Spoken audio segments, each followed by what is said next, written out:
Há cerca de 13 mil anos atrás no tempo, populações de caçadores-coletores do Crescente Fértil começaram a desenvolver as primeiras experimentações agrícolas e de criação de animais. Com o passar do tempo, essas populações ergueram os primeiros assentamentos seminômades e logo descobriram que existiam diferentes épocas do ano para melhor realizar o esforço de plantar e colher. De olho no relógio celeste, essas populações descobriram que o domínio sobre o movimento dos astros se relacionava com a abundância da comida. Dentro desse contexto, nasceu a astro-religião, a ancestral comum de todas as religiões que surgiram na sequência da passagem do tempo. Olá, eu sou o Ângelo Henrique Simões e você está no canal da Saga Humana.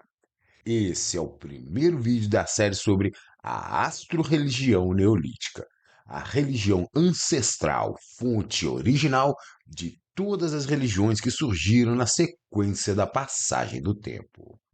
E para saber mais sobre ela, fique comigo até o final do vídeo. Se você é novo por aqui, seja bem-vindo. E se você gostar do vídeo, então se inscreva no canal. E se você já é inscrito, você também pode se tornar um membro do canal.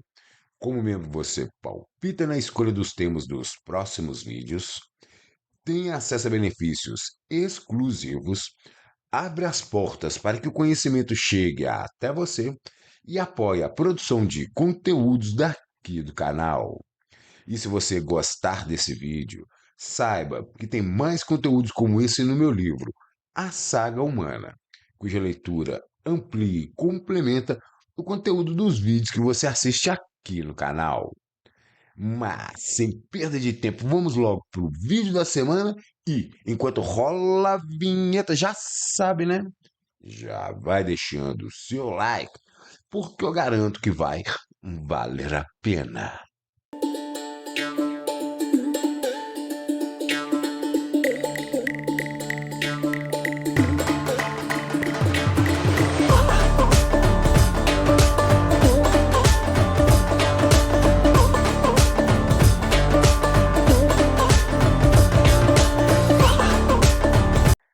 Observação celeste na aurora dos tempos. Na maior parte da longa experiência humana sobre o planeta, a constante observação do céu, noturno e diurno, foi uma necessidade para se localizar no tempo e no espaço e para fazer a previsão do clima. Desde os tempos do surgimento dos primeiros seres humanos, o céu era como um grande relógio natural. O céu noturno era o teto, em forma de cúpula, durante as noites de céu limpo e de clima agradável, nas quais o homem primitivo dormia sob as estrelas. Entre os antigos grupos nômades, a visão do céu aberto devia inspirar um sentimento misto de admiração e mistério. Durante longos milênios, os grupos de caçadores-coletores se acostumaram a observar o movimento dos corpos celestes. E enquanto observavam o firmamento, eles eventualmente se deparavam com o céu escuro sendo cortado por luzes que cruzavam os céus em grande velocidade, antes de se apagarem poucos segundos após serem avistadas. Outras vezes, essas luzes que cruzavam o céu eram lentas e perduravam por algumas noites em sequência, seguidas por uma impressionante cauda que se estendia no sentido contrário ao seu movimento. Após algumas noites, essas luzes misteriosas simplesmente desapareciam, o que devia aumentar o ar de mistério dos céus noturnos, uma vez que nossos ancestrais desconheciam a natureza das estrelas cadentes e dos cometas. Mas muito antes do céu noturno tornar-se um ambiente de cometas, planetas e galáxias, ele era o reino de criaturas misteriosas, e de bons e de maus agouros. É de se supor que os povos nômades que viviam da coleta de alimentos silvestres e da caça de diferentes tipos de presas, além de bons exploradores, fossem também grandes observadores do céu noturno. A imponente visão do firmamento era visto como um lugar onde viviam criaturas místicas. Um canto escuro do céu poderia ser a morada de poderosas criaturas más, enquanto a faixa luminosa da Via Láctea poderia ser interpretada como a morada de criaturas boas. Dessa atenta observação, devem ter aprendido que as estrelas cadentes são duas vezes mais frequentes logo antes ao nascer do Sol, pela manhã, do que no período que se segue logo após o pôr do Sol, no início da noite. Da mesma forma, eles devem ter percebido que a Lua, o objeto mais luminoso dos céus noturnos, nascia e se punha cerca de 50 minutos mais tarde a cada dia. Adicionalmente, eles também eventualmente acabaram percebendo que o Sol, a Lua e alguns pontos brilhantes que atualmente chamamos de planetas cruzavam os céus de leste a oeste, dentro de uma mesma faixa. Mas, se algum fenômeno diferente fosse visto no firmamento, devia ser objeto de grande apreensão. Os meteoros geralmente se desintegram na atmosfera terrestre antes de atingirem o solo, enquanto são atraídos pela força da gravidade terrestre. E entre aqueles que não se desintegram durante a entrada na atmosfera, a maior parte atinge o mar ao colidir com a Terra, mas uma quantidade menor deles atinge terra firme. Em qualquer que fosse o caso, de queda ou desintegração na atmosfera, o espetáculo poderia também ser acompanhado de uma ensurdecedora explosão. Quando atinge o solo, o meteoro passa a ser chamado meteorito, o qual geralmente assume a forma de um pedaço de rocha negra. Dessa forma, uma brilhante pedra caída dos céus, acompanhada de um forte estrondo, só podia mesmo ser interpretada como manifestação direta de misteriosas criaturas celestes. É de se supor que, para esses antigos humanos nômades, encontrar uma dessas pedras que caíam do céu, a morada de seres enigmáticos, deveria ser objeto de extrema perplexidade. Em diferentes épocas e em diferentes regiões, a visão de estrelas cadentes e cometas deve ter variado entre sinal de sorte e de azar. Mas o fato é que, por meio da contínua observação do movimento dos corpos celestes, com o passar dos milênios, alguns indivíduos começaram a compreender a ciclicidade dos movimentos do Sol, da Lua, dos planetas visíveis a olho nu e das constelações. E antes que a última glaciação chegasse ao fim, essa progressiva compreensão sobre a mecânica celeste acabou sendo registrada em algumas pinturas rupestres, como foi o caso da caverna de Lascaux, na França. Mas até essa época, o domínio sobre o movimento dos astros era bastante limitado e tinha pouco efeito sobre a vida prática dos nossos ancestrais. O fim da última glaciação e o surgimento da agricultura. Ao longo de 3 milênios e meio, o planeta atravessou um duro período de bruscas alterações nas temperaturas, as quais trouxeram a reboque profundas transformações na superfície da Terra, que impactaram fortemente todas as formas de vida presentes na Terra. No início dessa época, as temperaturas aumentaram e o gelo nas latitudes mais elevadas começou a derreter. Como consequência, o mundo começou a atravessar um período de dramáticas transformações. Ao que tudo indica, por volta de 10.700 AEC, um cometa colidiu com a atmosfera da Terra, onde ele se espatifou, fato que intensificou os eventos globais associados ao fim do último período glacial. Como resultado, ocorreram transformações irremediáveis nos ecossistemas ao redor do mundo, e um dramático aumento no nível dos oceanos foi verificado. Ninguém sabe ao certo se essa elevação no nível dos mares e dos oceanos aconteceu de uma vez só, mas o fato é que por volta de 9.600 AEC, o nível dos mares elevou-se em até 100 metros em algumas regiões. Grandes rios se formaram, desertos surgiram, florestas desapareceram e os animais de grande porte foram gradativamente sumindo até que entraram em extinção em todos os continentes. Como resultado, em meados do 10º milênio AEC, a última glaciação havia chegado ao fim, após cerca de 100 mil anos de efeitos contínuos sobre o planeta Terra. As populações humanas dessa época, estimadas em menos de 1 milhão de pessoas, viviam em um mundo novo, bastante diferente daquele habitado pelos seus antepassados. Regiões que antes eram férteis e habitadas por grandes manadas de mamíferos rapidamente tornaram-se ambientes inóspitos, e as populações humanas acabaram abandonando essas regiões, onde haviam vivido por gerações.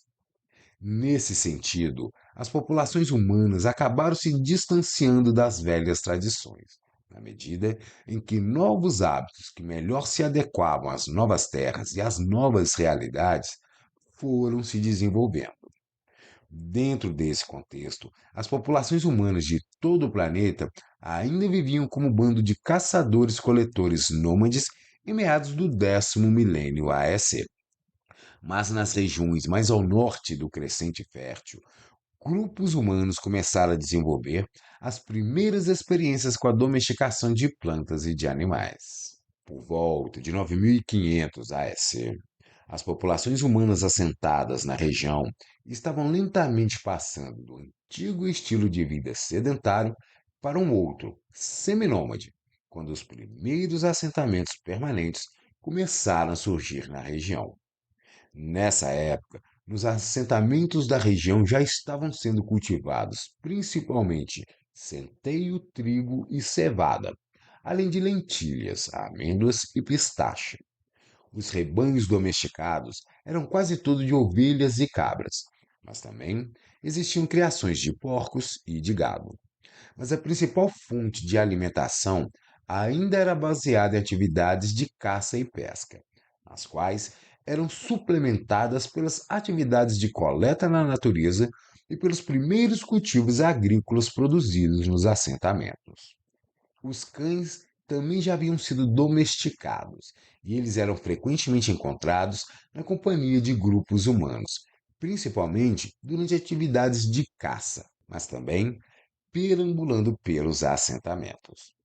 Essas populações humanas ainda levavam um estilo de vida seminômade, mudando-se regularmente de acordo com o ciclo das estações, as quais determinavam quais opções de caça e de coleta poderiam ser encontradas em diferentes regiões de acordo com cada época do ano.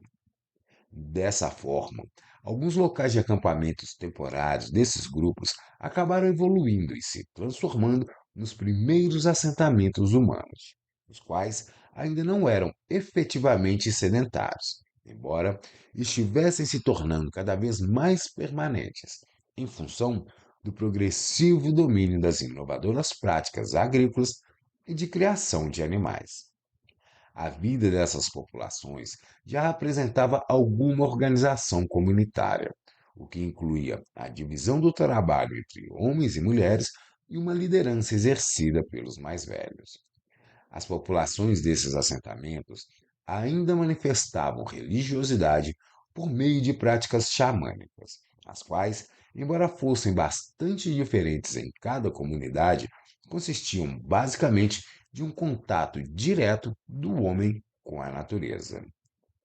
Havia também algum intercâmbio de mercadorias e de ideias entre os assentamentos, uma vez que entre as populações da região se falava uma língua comum, que alguns modelos linguísticos chamam de nostrático. Alguns habitantes desses primeiros assentamentos humanos parecem ter percebido que quando as atividades de capinar, cavar e semear a terra eram realizadas em determinadas épocas, quando certas estrelas estavam em evidências nos céus noturnos, a colheita costumava ser mais farta. Por outro lado, eles também devem ter percebido que se o árduo trabalho de preparar a terra fosse feito em uma época na qual estrelas diferentes ficavam em evidência, o esforço era recompensado com menos fartura. Nessas primeiras comunidades agrícolas, os homens se envolviam principalmente com atividades mais afastadas dos assentamentos, tais como a caça, a pesca ou a extração de madeiras.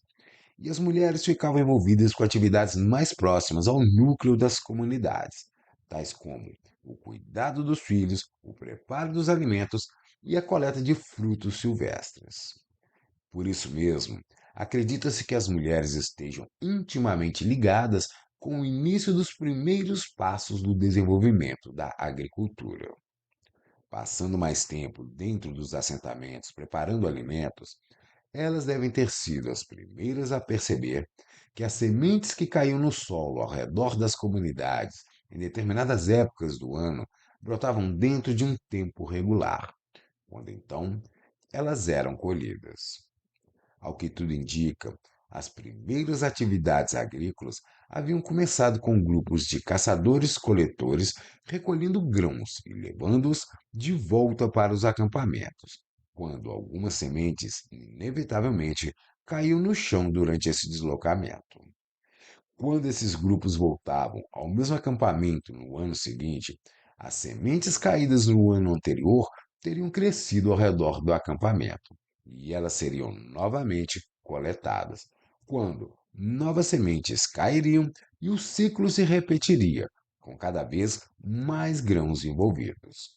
E na medida em que uma quantidade cada vez maior de cereais crescia ao redor do assentamento, mais pessoas da comunidade tinham que ficar uma quantidade de tempo maior colhendo os frutos, de forma que essas populações foram lentamente progredindo de um estilo de vida nômade para outro seminômade. Foi quando algumas pessoas mais atentas parecem ter começado a perceber que se as sementes começassem a germinar quando uma determinada constelação estivesse em evidência nos céus noturnos, a fartura tenderia a ser maior e os alimentos de melhor qualidade, se fossem colhidos numa época em que outra determinada constelação despontasse.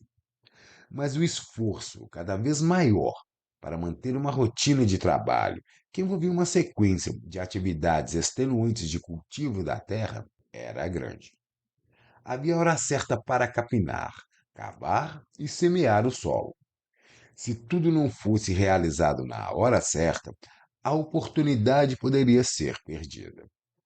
Era necessário ter disciplina na execução das tarefas, e isso talvez os deuses pudessem ensinar a essas populações, as quais deveriam se orientar por meio de um grande relógio celeste, o qual marcava a hora certa regulada pelos deuses. Dentro desse amplo contexto, a astrorreligião, a mais antiga forma de religião estruturada que o registro arqueológico conhece, começou a surgir como um canal usado pelos nossos ancestrais para conseguirem, junto às hierarquias celestes, períodos de fartura e abundância para suas colheitas e rebanhos. O surgimento da astrorreligião. Göbekli Tepe foi um notável assentamento de cultura neolítica e de construção megalítica, constituído por um conjunto de templos de astroobservação, que começaram a ser erguidos em algum momento próximo a 9500 AEC, o que o situa numa época imediatamente posterior à elevação do nível dos mares, decorrente do fim da última glaciação. Até onde se sabe, foi em Göbekli Tepe que, pela primeira vez, populações humanas começaram a se organizar dentro de um padrão astro-religioso, o qual, na sequência da passagem dos milênios, daria origem às religiões politeístas da Idade dos Metais que surgiriam na Mesopotâmia, no Vale do Danúbio, no Vale do Nilo, no Vale do Indo, nas geladas estepes da Eurásia, no entorno do Mar Egeu e em diversas outras regiões da Afro-Eurásia. Sob a perspectiva antropológica e arqueológica, Göbekli Tepe é frequentemente apontado pelos especialistas como o local onde a astrorreligião nasceu e, por consequência, onde os primeiros deuses foram adorados. Nesse ponto da nossa pré-história, a figura divina surge pela primeira vez, o que faz da astro-religião a primeira religião teísta, ou seja, a primeira religião que introduziu a crença em um Deus. Se antes os xamãs se comunicavam com os entes da natureza, com os espíritos da floresta ou com antigos ancestrais falecidos, agora os sacerdotes da astro-religião se conectavam diretamente com os grandes deuses celestes. E na medida em que esse contato foi se aperfeiçoando, a fartura começou a chegar a reboque. E quanto mais foi ficando claro que a sabedoria celeste transmitida pelos deuses do firmamento se traduzia em abundância de comida, a liderança exercida pelos sacerdotes foi ganhando importância, e o conhecimento astro-religioso e agrícola foi se fortalecendo. Em Göbekli Tepe, a rotina agrícola foi justificada pela astro-religião como fruto da vontade divina, a qual passou a ser regulada por meio de um acordo agrícola firmado entre os deuses e os homens, que foi intermediado pelos sacerdotes. Nesse acordo, era previsto que os homens fizessem a sua parte, e, em resposta, os deuses os recompensariam com períodos de fartura e abundância. A parte dos homens nesse acordo consistia em realizar o trabalho laboral, adorar aos deuses e sacrificar seus ímpetos face aos compromissos assumidos com as divindades celestes. Na contrapartida de um bom desempenho da parte que lhes cabia, os homens seriam recompensados com seus pedidos de abundância, fartura e outras demandas sendo atendidos pelos deuses. Dessa forma, a vida das populações dessas comunidades agrícolas começou a conectar o ciclo das estações à rotina do homem pré-histórico, por meio da demarcação da passagem do tempo, cuja observação dos movimentos dos astros pelos céus noturnos passaram a definir as melhores épocas para realizar o trabalho de semeadura e colheita da terra. Nessa época, os festivais de colheita e de abundância de caça se associaram a novos períodos do ano, em perfeita sincronia com os movimentos dos ponteiros de um grande relógio celeste, o qual regulava as fases do trabalho agrícola pastoril. Dentro desse contexto, novas tradições que estavam apenas surgindo na aurora do período neolítico acabariam se perpetuando ao longo da passagem dos milênios e chegariam até épocas bem posteriores e a regiões bem distantes. Em Stonehenge, por exemplo, verifica-se a presença dos mesmos padrões astro-religiosos presentes em Göbekli Tepe, os quais se revelam por meio de uma arquitetura megalítica que guarda um sofisticado conhecimento de astronomia, de matemática, de geometria e de mecânica celeste, cuja origem remonta aos primeiros agricultores neolíticos do Oriente Médio. Em outro exemplo, a Bíblia descreve padrões mitológicos e de conduta social que se destinavam à adoção e uso por habitantes de comunidades, onde também se praticava a produção agrícola e o pastoreio de animais de rebanho. Da mesma forma, os posteriores povos celtas e germânicos da Europa também prosseguiram com esses mesmos padrões astro-religiosos, até que o cristianismo avançasse sobre eles. Grande parte do simbolismo mitológico e místico presente na Bíblia, em Stonehenge e nas antigas religiões celtas e germânicas, encontra origem na astro-religião teísta neolítica, a qual surge junto com a Revolução Agrícola. Mas em meados do 10º milênio AEC, logo na sequência da elevação dos níveis dos mares, os sacerdotes ainda estavam tentando primeiro aprender, para depois ensinar, como sincronizar a rotina agrícola pastoril com as melhores épocas do ano para desenvolver as atividades agrícolas e de criação de animais, a fim de que os melhores resultados pudessem ser obtidos.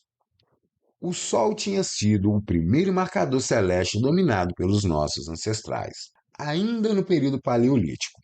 E nos primeiros assentamentos neolíticos, sua sombra passou a marcar a passagem dos dias, das semanas e dos meses. Dessa forma, surgiram a marcação dos pontos astronômicos fundamentais, dois solstícios e dois equinócios.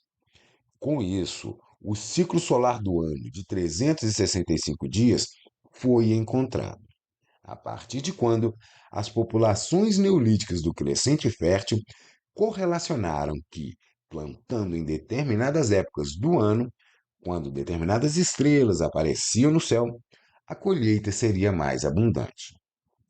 O compasso do movimento dos astros celestes começou a funcionar como um marcador dos padrões de vidas dessas primeiras comunidades agrícolas, definindo quais eram as tarefas com as quais uma força de trabalhadores deveria desempenhar para que os deuses lhe entregassem abundância de alimentos.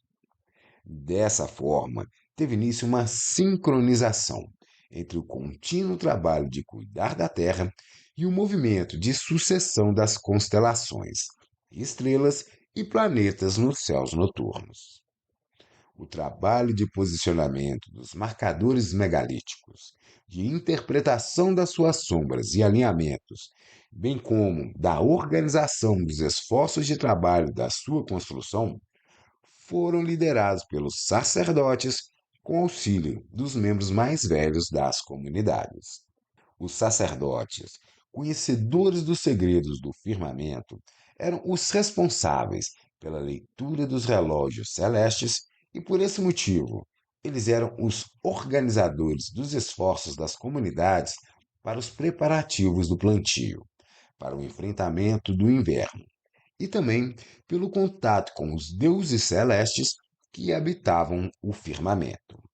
E o simbolismo utilizado pelos sacerdotes para nomear e qualificar as estrelas, as constelações e outros corpos celestes aludia a aspectos e elementos da vida agrícola e pastoral daquela população. Mas isso é assunto para um outro vídeo. Diga aí nos comentários o que você achou desse vídeo. E agradeço se você também puder compartilhar e curtir esse vídeo. Então é isso, pessoal. Esse foi o vídeo da semana e o primeiro da série sobre a astroreligião neolítica. Espero que tenham gostado. Obrigado pela sua companhia.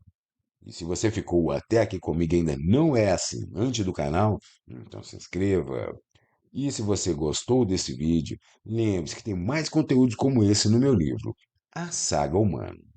E se quiser, você também pode apoiar o canal fazendo uma assinatura mensal e tornando-se membro do canal.